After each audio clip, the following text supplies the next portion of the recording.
Bien-aimés, nous remercions le Seigneur pour ce qu'il fait dans vos vies. Le message de ce matin, c'est discerner le temps de Dieu et attendre. Parce que Dieu, ce qu'il a dit, ce qu'il a promis dans vos vies, ce qu'il a révélé que vous allez faire, ce qu'il vous a dit, là où vous allez être, vous a dit ce que vous allez atteindre. Mais sachez discerner le temps de Dieu. Nous manque souvent les discernements.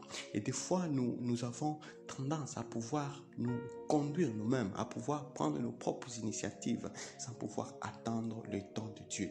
Comme nous dit dans Habakkuk 2:3, il dit car c'est une prophétie dont le temps est déjà fixé. Elle marche vers son terme et elle ne mentira pas. Si elle tarde, attends-la, car elle s'accomplira certainement.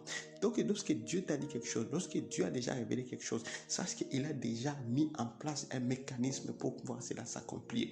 Alors, notre devoir, c'est pouvoir attendre et pouvoir attendre l'accomplissement du Seigneur. Et Dieu vous révélera les signes que vous êtes dans la voie du Seigneur et vous ne l'êtes pas. Et quand vous marchez, quand vous lui demandez, et ce qu'il dit, c'est qu'il faut que nous puissions avoir l'humilité. Ça, c'est un clé important.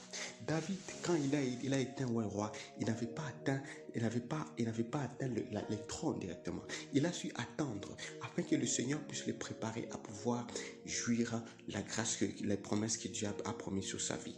C'est que le Seigneur parfois veut que nous puissions mûrir de cette patience-là et que nous puissions attendre qu'il lui-même nous prépare. Parce qu'à ton état actuel, il peut se dire, il y a ces bénédictions-là que j'ai prévues pour sa vie. Comme il est là, je dois les préparer avant. C'est comme un enfant, avant qu'il puisse commencer à manger, il doit subir une étape de croissance. Et le Seigneur peut parfois vous faire passer dans celle-là pour que vous puissiez mûrir, afin que vous puissiez jouir de cette grâce qu'il a promis pour votre vie. L'autre, c'est cette patience qui nous manque. Aussi, nous avons besoin d'attendre, de garder notre foi. La foi, c'est une ferme assurance de choses qu'on attend. Donc, il faut attendre, il faut avoir cette ferme assurance. Dit, le Seigneur a déclaré, le Seigneur a dit, ce qu'il a dit, il ne mentira pas. Certainement que ça va s'accomplir. Il faut juste que je demeure dans cette foi. Même quand les choses tournent mal, même quand les circonstances semblent nous tourner les dos, on demeure dans cette foi, on demeure dans cette ferme assurance et tu verras les choses t'accomplir. Et l'autre aspect, c'est de pouvoir patienter, attendre comme dit dans Jacques 1:3, sachant que la patience de votre foi produit la patience, l'épreuve de votre foi produit la patience. Mais il faut que la patience accomplisse parfaitement son œuvre, afin que vous soyez parfait et accompli. Le Seigneur peut vous faire traverser des situations pour que vous soyez ferme, pour qu'il puisse forger votre foi, pour qu'il puisse forger votre confiance en lui. Parce que tant que vous n'avez pas une confiance sereine en lui, sachez bien qu'il y a les bénédictions, il y a des niveaux de bénédiction que vous ne pouvez pas atteindre. Parce qu'il veut que vous pouvez y aller et sachez que ce n'est pas vous qui vous êtes amené là-bas, mais c'est lui qui vous a amené là-bas.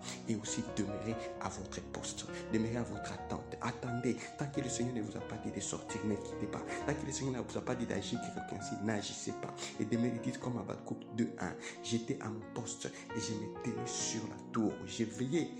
Veiller, c'est une chose importante pour voir ce que l'Éternel me dirait et ce que je répliquerai après ma plainte. Donc, veillez à ce que le Seigneur va vous dire en demeurant dans la prière et dans sa confiance et en gardant cette sérénité en lui, cette foi en lui. Soyez bénis.